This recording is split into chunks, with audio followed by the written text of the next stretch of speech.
The writer of Ecclesiastes has often been wrongly accused of being pessimistic about life. In many translations, his words come out as meaningless, meaningless, all is meaningless. And we understandably object. No, there is meaning to be found in this life, even in the difficult, even in the mundane.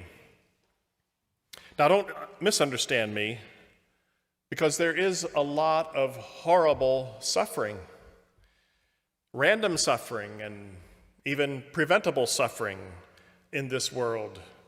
I'm not saying that all suffering has some divine meaning and purpose, and all we need to do is decipher that purpose, and so we can be all pious and courageous and stifle our complaints.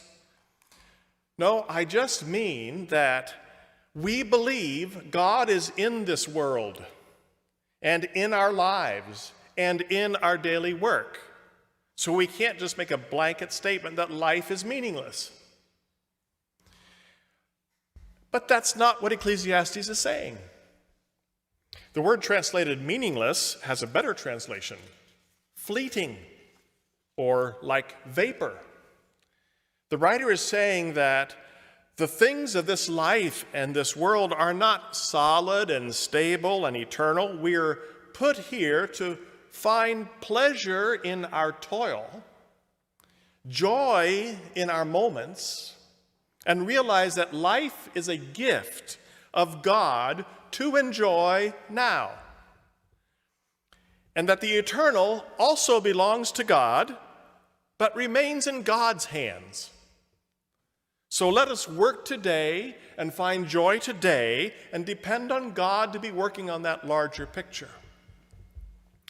Just like we share God's joy in our practice of Sabbath, as I said a couple weeks ago, so we share God's joy in our daily labor.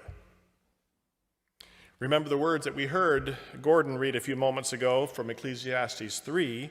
It is God's gift that all should eat and drink and take pleasure in all their toil. I know that whatever God does endures forever. Nothing can be added to it or taken from it. God has done this so that we should stand in awe before God.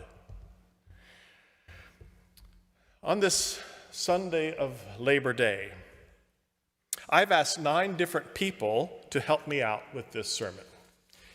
I didn't ask them to wax philosophical about the eternal value of their specific work, or to describe how it fits into God's cosmic plan of shalom. Rather, I simply asked them to reflect on their respective forms of labor and look for any joy or life or meaning that they notice in the here and now from their labor. Whatever is found, we'll count it as a gift of God for today, as the writer of Ecclesiastes did, and we will thank God for that. You'll see 9 categories of labor that I tried to include. There could be many more, of course. The categories are listed under the sermon in the bulletin, and the speakers are listed in the credits at the end of the order of worship. So without further introduction, here are 9 people giving witness to the meaning of work on this Labor Day weekend. The first 3 may come up now, right now, together, and then we will hear 4 more by way of video, and then 2 more in person.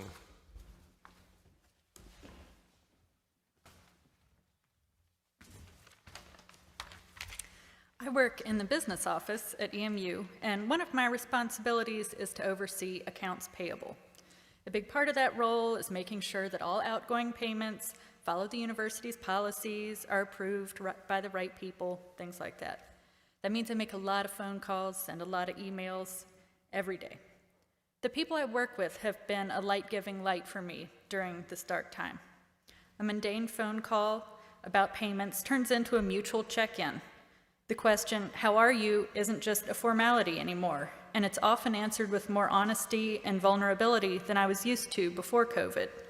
I can hear the weariness in the voices of credit card customer service reps and relief and sometimes laughter when I ask, is work crazy for you right now? The challenges of this past year have helped me to see the humanity in others like never before, and that's something I hope to hold on to for good.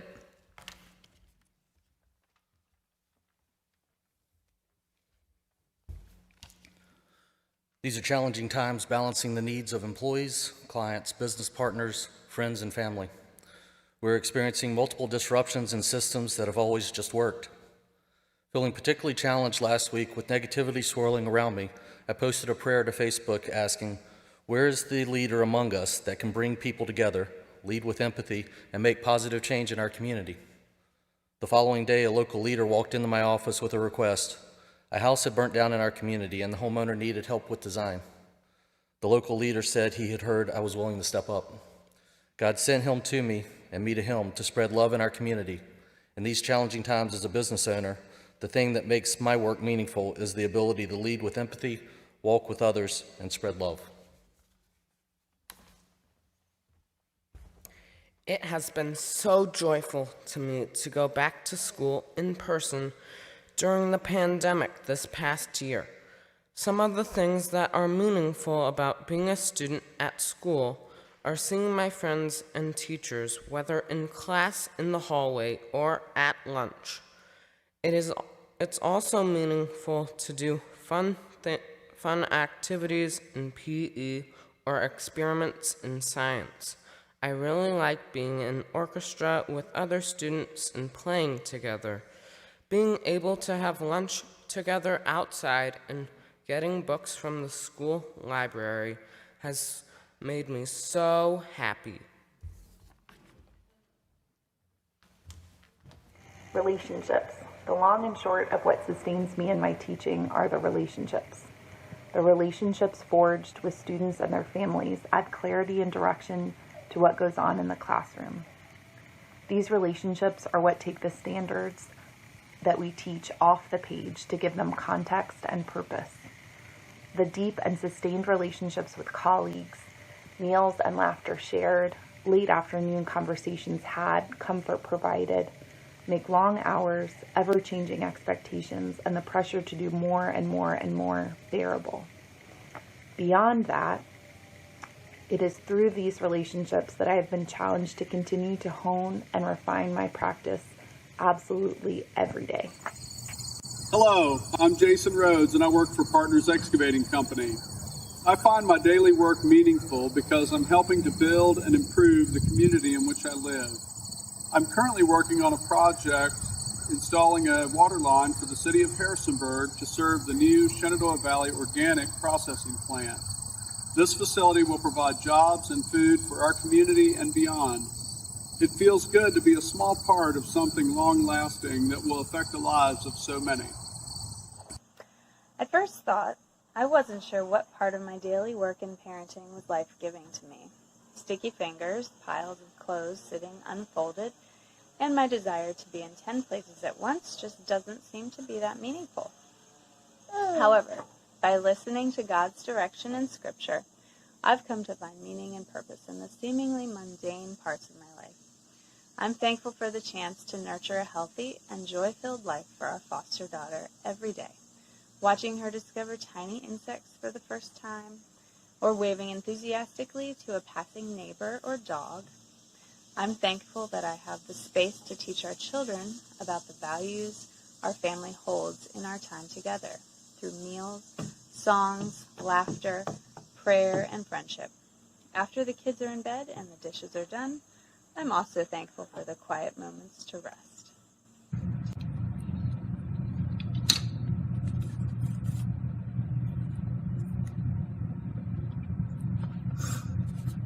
I'm joining you from an empty room in our intensive care today where we have beds but not staff. It's been challenging to find a concise response to what the meaning is in my work. In ICU these days, meaning feels hard to come by. We vacillate between feelings of intense anger and sadness, feeling betrayed by a society that tells us that our experiences are not real. It's hard to find meaning in the distress that comes from seeing the suffering that's part of often fruitless COVID ICU care yet again. I am grateful to be part of a wonderfully supportive team. So far, 100% of our ICU patients have been unvaccinated. All that I have cared for have expressed deep remorse over their vaccine status and deep gratitude over our care. That acknowledgement changes. It softens something inside me. It allows for some empathy to slide in when I felt that it had been gone and displaced some anger. Our COVID work at this stage can feel meaningless because it's all so preventable and treatment is so ineffective. Instead, we are sole witnesses to brutal declines, progressive anxiety, fear, pain. We develop connections with our patients. Last week, my young, healthy patient, far younger than I am, told me that if she survives, she would get the vaccine ASAP, as did her husband over the phone.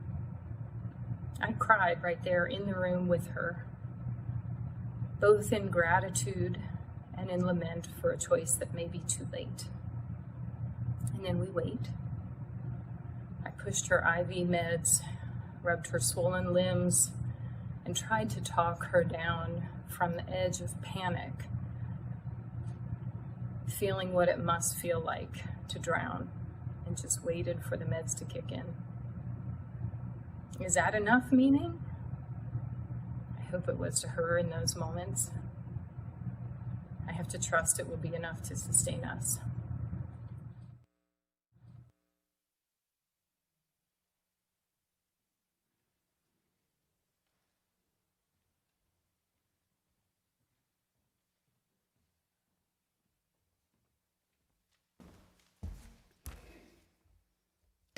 To retirees, each day resembles another. So you hear, what day is today? So we try to make each day special. Tomorrow, a Monday, we always have breakfast at Mr. J's after aqua aerobics. Wednesdays, I have breakfast at the Little Grill with a group of women friends who began meeting 35 years ago. There are only 3 of us left. Sundays are special, not only because of church, but when we wake up, we know the Sunday edition of the Washington Post is waiting in the driveway with a difficult crossword puzzle for me and an expanded comics section for Kenton. I look forward to each day of the week knowing something special, something I enjoy, always happens on that day. Today no longer looks like yesterday or tomorrow. Routines create comfortable grooves that assure us we are safe from the challenges swirling around us. All will be well. All will be well.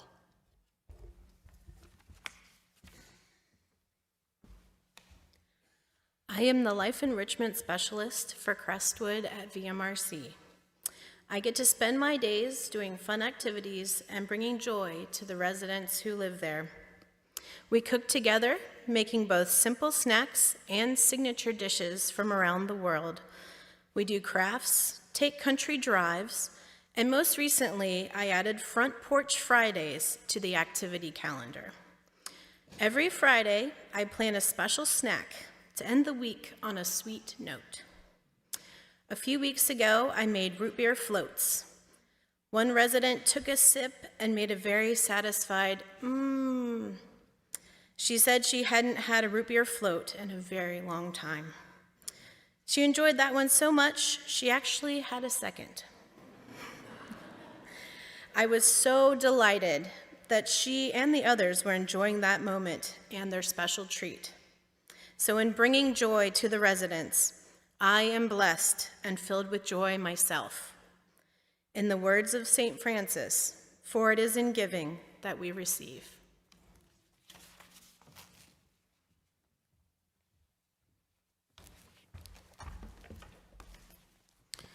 Well, thanks to each one of you who searched for, found, and shared some meaning, some joy, even in hard-to-find places in the daily work that we're all engaged in. Each one of us here are laborers, whether we're employed by others or by ourselves, or are unemployed or retired or students or artists or some other category not often categorized as labor. We nearly all engage in some kind of effort to accomplish something of value. And if God is in it, there is meaning in that effort, even for today. In it, we can meet God, we can commune.